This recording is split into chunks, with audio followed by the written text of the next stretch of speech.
It taught me a lot about the faithfulness of a person that's been in it all of his life.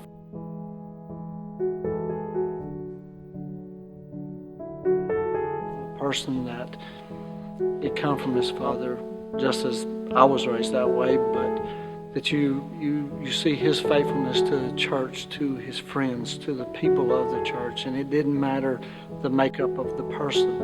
It didn't matter the social status of the person. It's just his nature. It's just his faithfulness. Serving has always been a way of life for my dad. I never really remember a conversation about really even why you serve. It's just something that you do.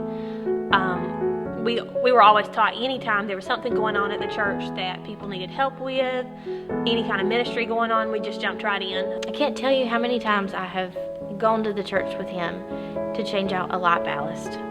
Probably hundreds.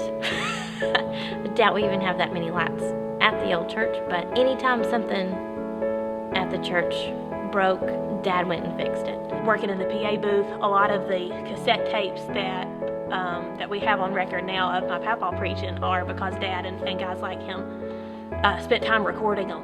And my dad certainly exampled what it was like to always be available to serve, whether it was teaching a Sunday school class, cooking breakfast for bus workers. I can remember many Saturdays cooking breakfast for the bus ministry with him, of course. Most everything on the property up until we built our new building here was built by guys in the church. And so my dad was over here on evenings and weekends, and along with a lot of men in the church, faithfully serving. And I'm so thankful that I got to see that I got to take part in that. They'd let me do little jobs. And so I'm thankful that I was brought up in a family that knew what it meant to faithfully serve.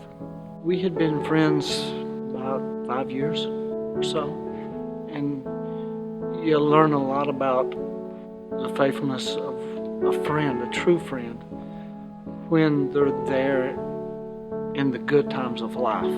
But when we lost our son, I guess there's a lot of questions, and there's times that I guess I wanted to step away or just needed an encourager. And that person's willing to be there when you walk through some of the darkest hours of your life.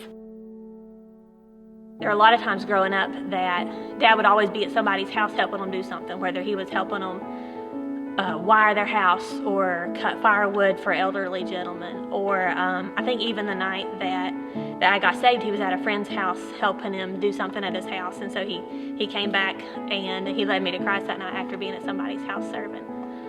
He always makes business decisions based off of his employees' needs, not just the bottom line. Long-term goals for the company.